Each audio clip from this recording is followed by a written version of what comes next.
Drive down any street in Los Angeles, and you'll find Filipino influence everywhere, if you know where to look. The Jollibee on Beverly Boulevard with lines wrapped around the block. The bridal gown shops on Melrose Place where Hollywood's elite get married. The planes touching down at LAX connecting 4 million Filipino-Americans to their homeland. But here's what most people don't see: the billion-dollar empires quietly being built by Filipino families who have made this city their American launchpad. Los Angeles County is home to over 400,000 Filipino-Americans, the largest concentration in the continental United States.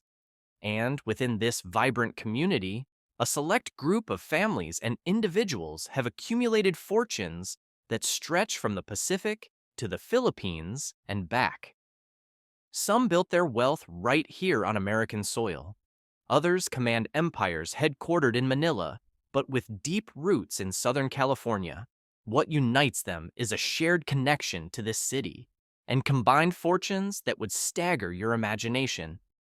We're talking about fast food dynasties that acquired iconic LA coffee chains, fashion designers who dress first ladies from Beverly Hills ateliers, music superstars who call Studio City home, boxing legends who bought mansions from hip-hop moguls, airline tycoons whose planes connect families across the Pacific daily, and retail empires that learned their craft by studying American malls before building something even bigger back home.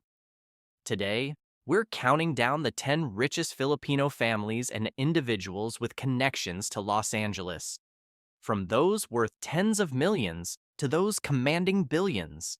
You'll discover origin stories that began in the slums of Manila and ended in the hills of Beverly. You'll learn how a $20,000 loan from parents became a fashion empire, and you'll see how Filipino entrepreneurs studied American success before building something the world had never seen. But stick around until the end, because our number one spot features a family whose Los Angeles connection helped them build the largest shopping mall empire in the Philippines, and whose $12 billion fortune proves that sometimes the American dream works in reverse. Let's begin the countdown. Kicking off our countdown is a woman who traded the cutthroat world of Wall Street for silk and lace and built a $150 million empire doing it. Before Josie Notori became a household name in luxury lingerie, she was making history as the first female vice president at Merrill Lynch.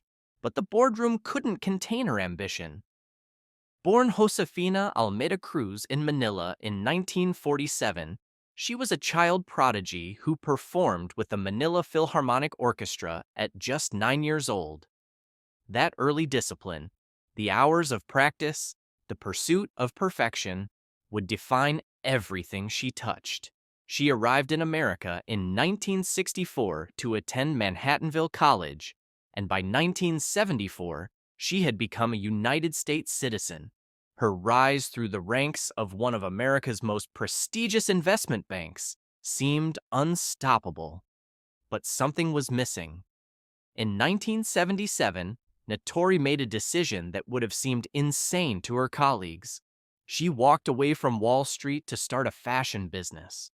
The pivot came after a buyer at Bloomingdale's saw some peasant blouses she had shipped from the Philippines and suggested she lengthen them. That simple idea sparked a revolution. Within 3 weeks of her first trunk show, Saks Fifth Avenue had placed orders totaling $350,000. The financial analyst had found her true calling. Today, the Notori brand represents everything its founder embodies: bold, colorful, and unexpected. Her products line the shelves of Neiman Marcus, Nordstrom, and Bloomingdale's locations throughout Southern California, connecting Los Angeles retail to Filipino craftsmanship. 70% of Notori products are still manufactured in the Philippines, a bridge between her adopted home and the country of her birth. In 2021, she was honored on a Philippine postage stamp as one of the living legends, world-renowned Filipinos, sharing that distinction with another name you'll hear later on our list, Her husband Kenneth serves as company chairman, her son Kenneth as vice president. From concert halls to trading floors to fashion runways, Josie Natori proved that reinvention is possible at any age, if you have the courage to leap. But $150 million is just the beginning of our journey. Our next entry nearly doubles that fortune, and his connection to Los Angeles involves something far more visceral than fashion. It involves sweat, blood, and a piece of Beverly Hills real estate history. At number 9, we have a man who went from sleeping on the streets of Manila to owning a mansion he purchased from Sean, _1_Combs himself. Emmanuel Dapadran Pacquiao didn't just become a boxing legend. He became a symbol of what Filipino grit and determination can achieve on the world stage. Born on December 17, 1978, in Kibawe, Bukidnon, Pacquiao grew up in poverty so extreme that most people would struggle to comprehend it. He left home at 14 with nothing but a dream and 2 fists. What followed was one of the most remarkable athletic careers in history. He became the only boxer ever to win world championships in 8 different weight divisions. His career earnings from boxing alone exceeded $500 million. But it was Los Angeles that became his American home.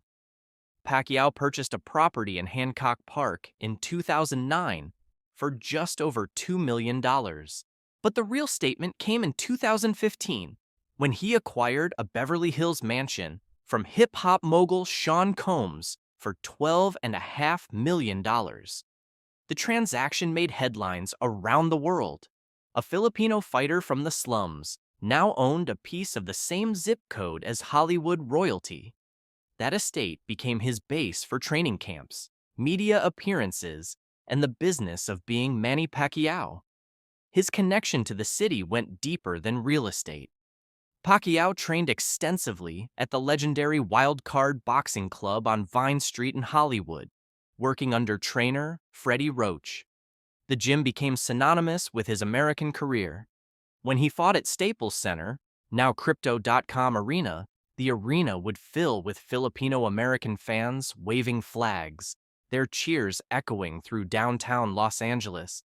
He was named Fighter of the Decade for the 2000s, served as a Philippine senator from 2016 to 2022, and even ran for president of his country. His current net worth sits at over $200 million, though his career earnings dwarf that figure. From the streets of Manila to the hills of Beverly, Manny Pacquiao proved that Filipino excellence could conquer the world. But our next entry took a different path entirely, one that led through recording studios and concert stages to become the most streamed artist on the planet. Breaking into our top 8 is a name everyone knows, but few realize carries Filipino blood. In January 2025, Bruno Mars became the first artist in history to reach 150 million monthly listeners on Spotify. His fortune was built almost entirely from Los Angeles, the city where a half-Filipino kid from Hawaii became a global superstar. Born Peter Jean Hernandez on October 8, 1985 in Honolulu, his heritage is a tapestry of cultures. His mother, Bernadette San Pedro Bayot, was a Filipino-Spanish singer and hula dancer who passed away too young. His father, Peter Hernandez, is Puerto Rican with Ashkenazi Jewish roots and worked as a percussionist. That multicultural background would infuse his music with a universal appeal that made him a phenomenon. At 17, Mars moved to Los Angeles to chase his dreams. Motown Records signed him in 2004, though they later dropped him. Most artists would have given up. Instead, he pivoted to songwriting, crafting hits for Flo Rida, Brandy, and CeeLo Green before his own breakthrough in 2010.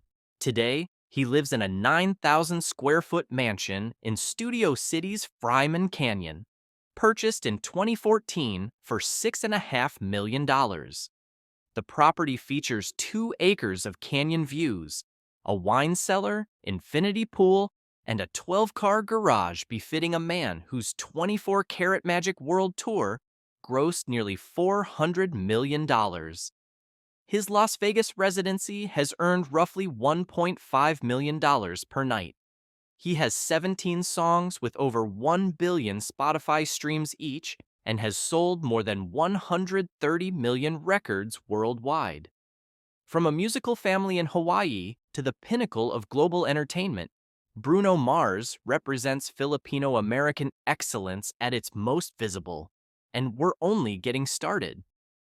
At number 7, we have a family whose connection to Los Angeles happens every single day, through the planes that touch down at LAX carrying dreams in both directions across the Pacific.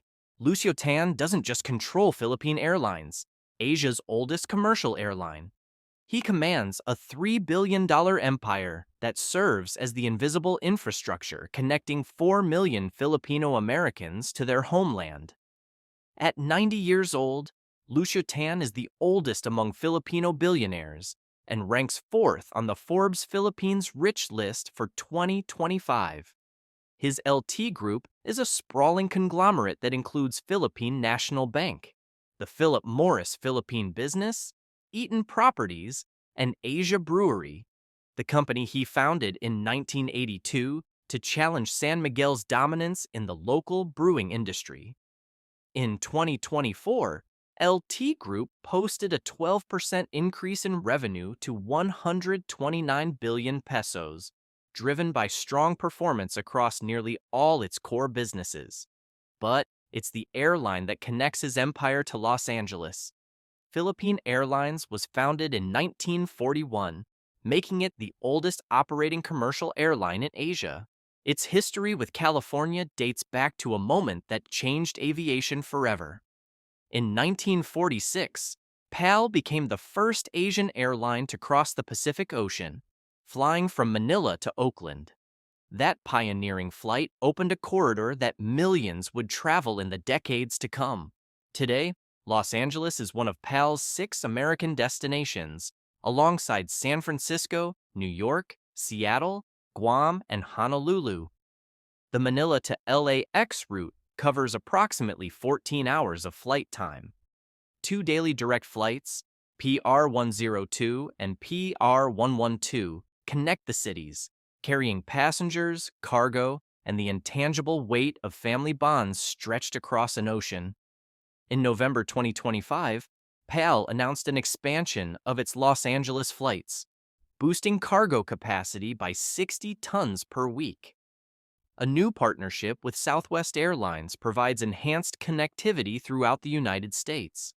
The airline is planning to add routes from its LA hub to Las Vegas, Chicago, and Houston, citing the dynamic economic relationship between the Philippines and America as the driving force. The significance of these routes cannot be overstated. Los Angeles County has the largest Filipino-American population in the continental United States. 419,000 people, according to the 2020 census. PAL's flights serve this massive community, connecting families who may be separated by 8,000 miles of ocean but remain bound by blood and tradition. The airline carries balikbayan boxes in its cargo holds, those iconic cardboard containers filled with gifts, goods, and love sent by overseas Filipinos to relatives back home. It's a cultural tradition worth millions of dollars annually, and Lucio Tan's airline makes it possible. The Tan family's wealth operates in the background of daily life, invisible yet essential. Every reunion at the arrivals terminal, every tearful goodbye at the departure gate, every box of American chocolates and canned goods that arrives in a Philippine province, all of it flows through the infrastructure this family controls.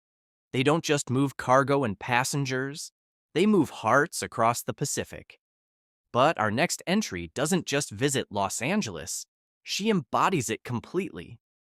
From the moment she arrived to study fashion, she never left. And in the process, she built a bridal empire that dresses Hollywood's elite from her Beverly Hills home. At number 6, we have the most Los Angeles-rooted Filipino success story on our entire list. Monique Lhuillier didn't just build her fashion empire with LA connections, she is Los Angeles. From FIDM student to Beverly Hills resident to designer of choice for first ladies, her journey is pure Hollywood in the truest sense. Born on September 15, 1971, in Cebu City, Philippines, Monique came from a family that already understood success. Her father, Michel J. Lhuillier, is a French-born Filipino businessman who founded Monsieur Lhuillier, one of the largest financial services and pawn shop networks in the Philippines. Her mother, Amparito Llamas, was a former model. But Monique would forge her own path, one that led directly to Southern California. She moved to Los Angeles specifically to study at the Fashion Institute of Design and Merchandising. It was there, in the city that would become her permanent home, that she met Tom Bugbee while he pursued his MBA at the University of Southern California. They married in 1995, and the following year, armed with a $20,000 loan from her parents and working from their basement in Malibu, they launched the Monique Lhuillier brand. 2 decades of education would have cost less than that single bet on herself. The gamble paid off beyond imagination. Today, Monique lives in Beverly Hills with Tom and their children, Jack and Sophia. Her business headquarters sits at 1201 South Grand Avenue in Los Angeles. Her first retail store opened in Beverly Hills in 2001, and her flagship location on Melrose Place followed in 2007. She didn't just put down roots in LA, she became part of its fabric. The breakthrough that catapulted her to international fame came in 2004 when she designed Britney Spears' wedding dress. The celebrity world took notice. Soon, her client list read like an invitation to the most exclusive party in entertainment. Taylor Swift, Blake Lively, Emma Stone, Gwyneth Paltrow, Reese Witherspoon, Jessica Alba, Angelina Jolie. She designed Reese Witherspoon's famous pink wedding dress in 2011. She has dressed First Ladies Michelle Obama and Melania Trump, proving her appeal transcends politics entirely. The fashion establishment recognized what Hollywood already knew. She became a member of the Council of Fashion Designers of America in 2003. The Philippine government awarded her the Presidential Medal of Merit in 2006. In 2021, she was featured on a Philippine postage stamp in the Living Legends World-Renowned Filipinos collection, sharing that honor with Josie Natori. Her licensed collections with Pottery Barn Kids, and Pottery Barn Teen brought her aesthetic into American homes. Today, she operates 140 stores globally, with a New York location opening in 2012. Monique Lhuillier represents the complete Los Angeles immigrant success story. She arrived for education, found love, launched a business, and built an empire, all without ever leaving Southern California. Her gowns grace red carpets around the world, but every stitch traces back to LA. From Cebu society to Beverly Hills elite, she proved that Filipino creativity doesn't just survive in Los Angeles, it thrives. But we're now entering territory where the fortunes grow truly staggering, and the LA connections shape not just individual lives, but entire industries. Breaking into our top 5 is one of the oldest and most respected names in Philippine business.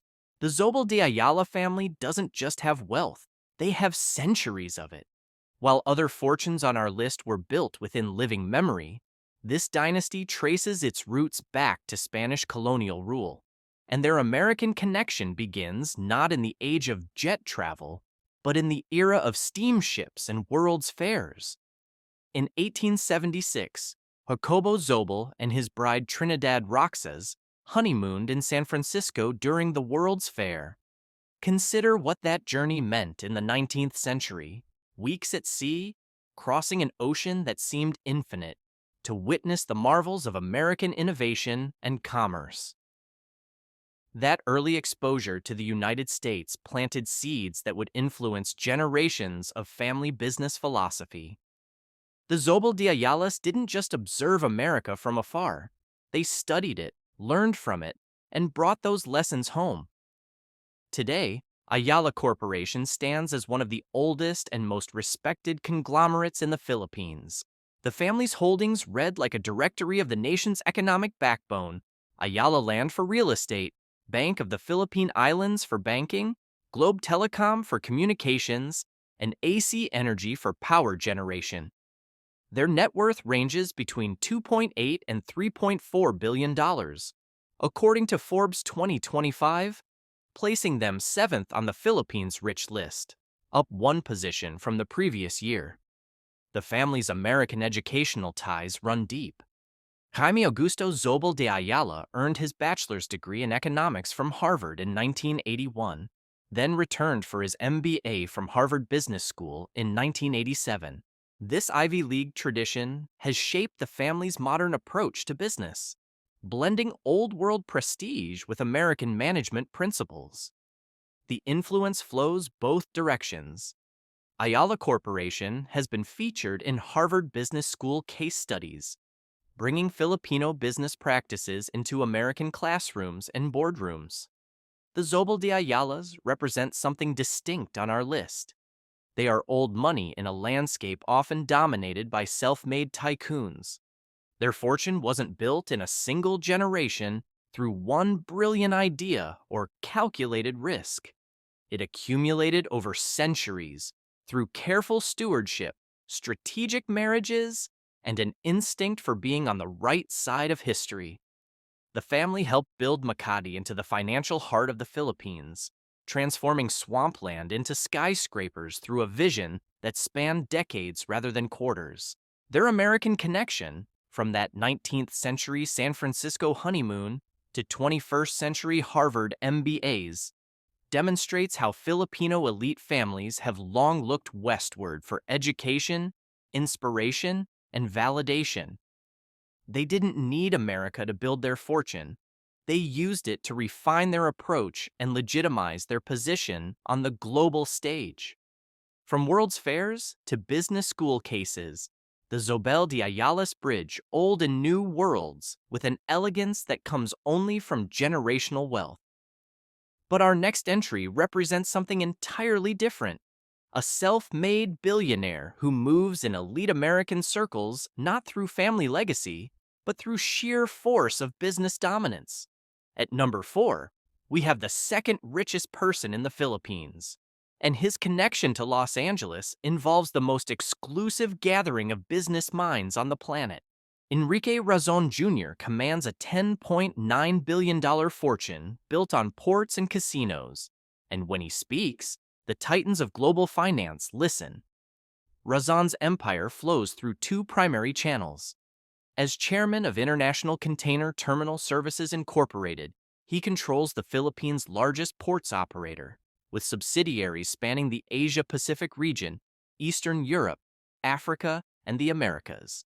Through Bloomberry Resorts Corporation, he operates Solaire Resort and Casino, one of Manila's most luxurious gaming destinations. Prime Infrastructure Capital adds water and energy assets to his portfolio. This is not inherited wealth carefully preserved.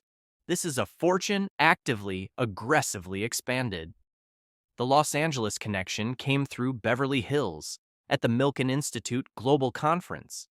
In May 2017 and again in 2019, Razon spoke at this annual gathering held at the Beverly Hilton, where the world's most powerful figures in business, government, technology, philanthropy, and academia convened to discuss solutions to global challenges.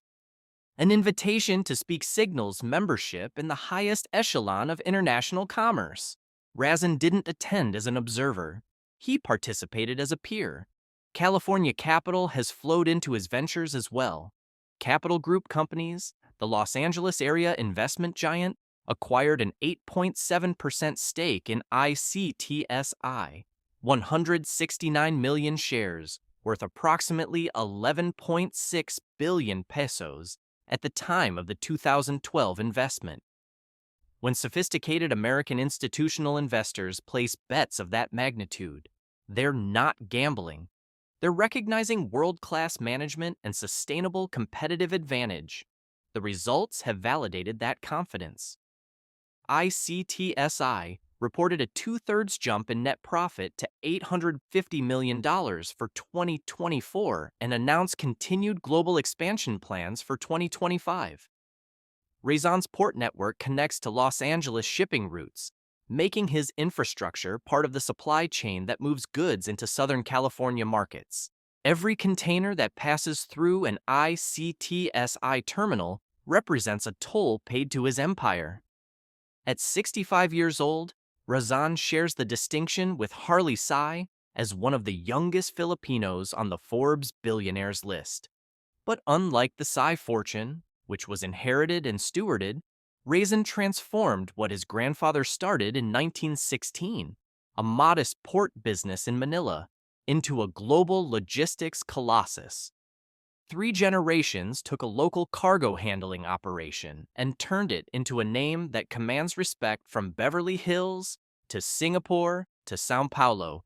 His Beverly Hills conference appearances connect Filipino ports, wealth to the American finance establishment. His California institutional investors tie Philippine infrastructure to Los Angeles capital markets. His global shipping network links his terminals to the commerce flowing through Southern California ports. Enrique Razon doesn't just have a Los Angeles connection. He has multiple threads woven into the fabric of the city's economic life. From Milken Institute podiums to Capital Group portfolios, Razon moves through elite American circles with the confidence that only a $10 billion fortune provides. But our top 3 features something even more remarkable. Families whose Los Angeles connections didn't just enhance their wealth, but fundamentally shaped how they built it. Entering the top 3, we have the family behind the most successful Filipino brand to ever conquer American soil. Tony Tan Caktiong didn't just build a fast food empire, he did something that seemed impossible. He took on McDonald's in the Philippines and won.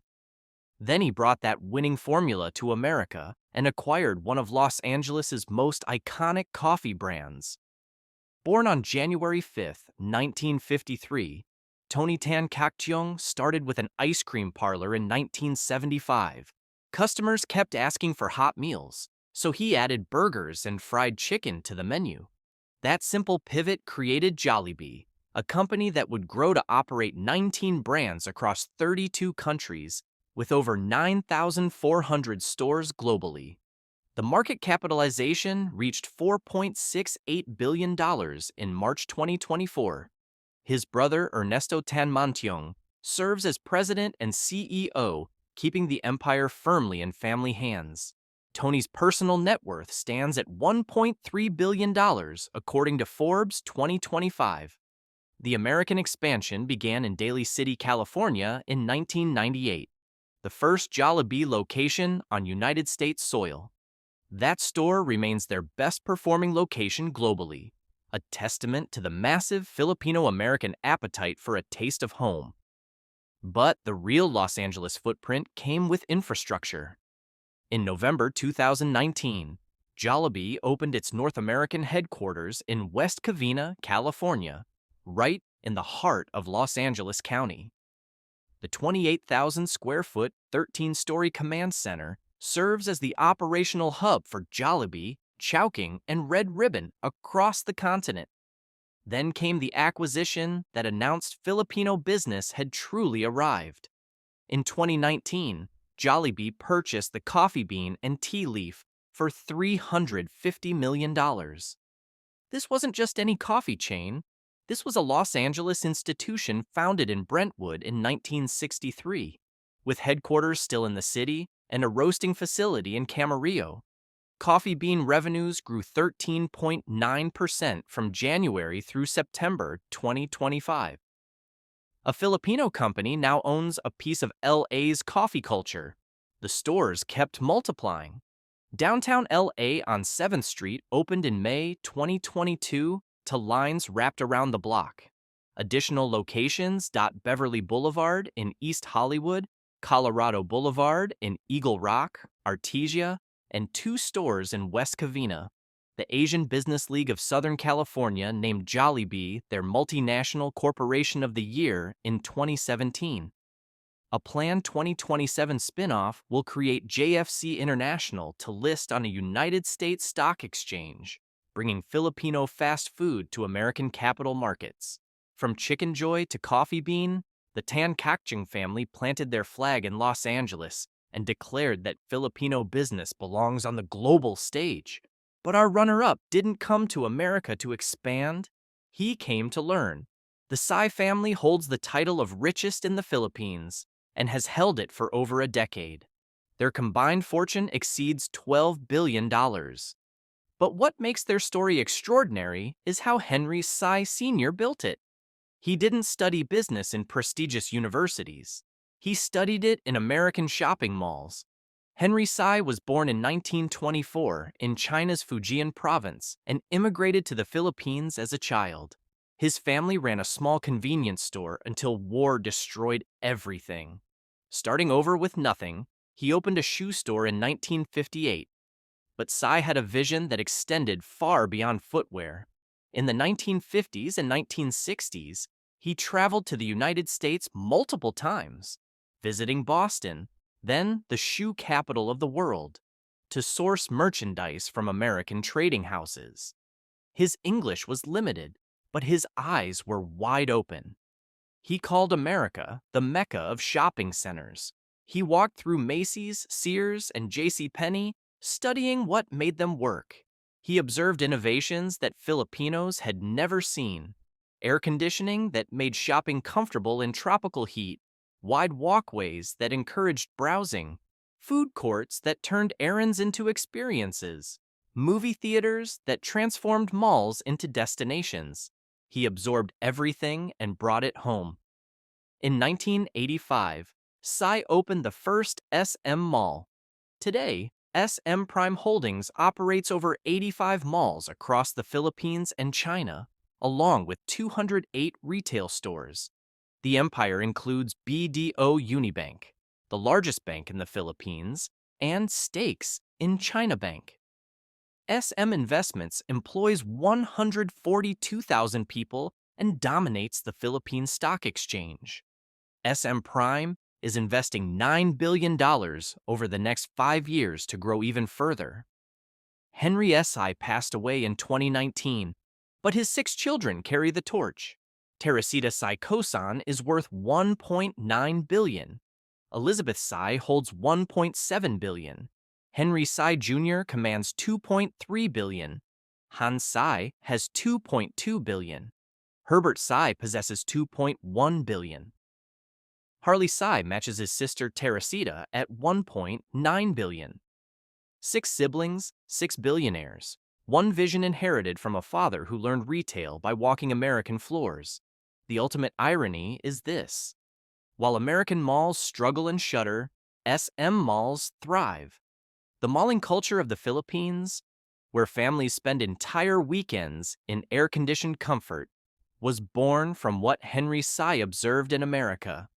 He took the American dream, improved upon it, and built something bigger back home. And that brings us to our number 1 spot. But here's the reveal you didn't see coming. It isn't a single family at all. Our top position belongs to all of them, together. Because the true story of Filipino wealth in Los Angeles isn't about one fortune. It's about how 10 different paths, fashion and food, music and sports, airlines and retail, ports and malls, all converge in one city to create something unprecedented. Added up, $30 billion in combined wealth with Los Angeles connections, West Covina headquarters and Beverly Hills mansions, Melrose Place, flagships and Studio City estates, daily flights landing at LAX and coffee chains acquired, conference podiums addressed, and institutional investments secured. The Filipino footprint on Los Angeles is everywhere, if you know where to look. Los Angeles served as educational launchpad for Monique Lhuillier, career springboard for Bruno Mars, American headquarters for Jollibee, luxury address for Pacquiao, study destination for Henry Sy, and elite networking ground for Razan. The 419,000 Filipino-Americans in this county aren't just a demographic. They're a market, a community, and a bridge between two nations. These families prove the American dream flows in multiple directions. Some built fortunes here, others studied here before building bigger elsewhere. All of them chose Los Angeles as their connection point, and together, they've quietly constructed one of the most impressive networks of immigrant wealth this country has ever seen. From Josie Notori's Wall Street pivot to Monique Louilier's Melrose Place flagship, from Manny Pacquiao's Beverly Hills mansion to Bruno Mars's Studio City estate, from Jollibee's West Covina headquarters to Philippine Airlines touching down at LAX. The Filipino footprint on Los Angeles is deeper, richer, and more influential than most people realize. What strikes us most about these stories isn't just the wealth. Though $30 billion in combined fortunes certainly demands attention, it's the diversity of paths. Fashion designers who arrived to study and stayed to build empires. Fast food founders who conquered America by acquiring LA institutions. Retail pioneers who studied American malls and then built something even bigger back home. Los Angeles served different purposes for each family. For some, it was an educational launching pad. For others, a luxury real estate market. For the Tan Cactiong family, it became their American headquarters and a strategic acquisition target. For Henry Sy, it was a classroom where he learned the secrets of retail success before revolutionizing shopping in the Philippines. The 419,000 Filipino-Americans in Los Angeles County represent more than a demographic statistic. They're a market that Jollibee serves with chicken joy. They're passengers on Philippine Airlines connecting families across the Pacific. They're customers at Notori and Monique Louillier boutiques. They're fans who packed Staples Center for Pacquiao fights and streamed Bruno Mars on Spotify. Perhaps the most powerful lesson from these stories is that the American dream doesn't flow in just one direction. Henry Sy came to America to learn, then built the biggest retail empire in the Philippines. The Tan Cactiong family didn't just expand to America, they acquired an American icon. These aren't stories of immigrants seeking American success. These are stories of Filipino success using America as a stepping stone, a classroom, and a connection point.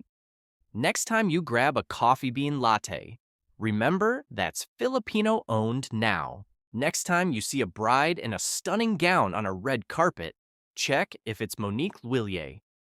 Next time a PAL plane lands at LAX, know that it carries dreams in both directions.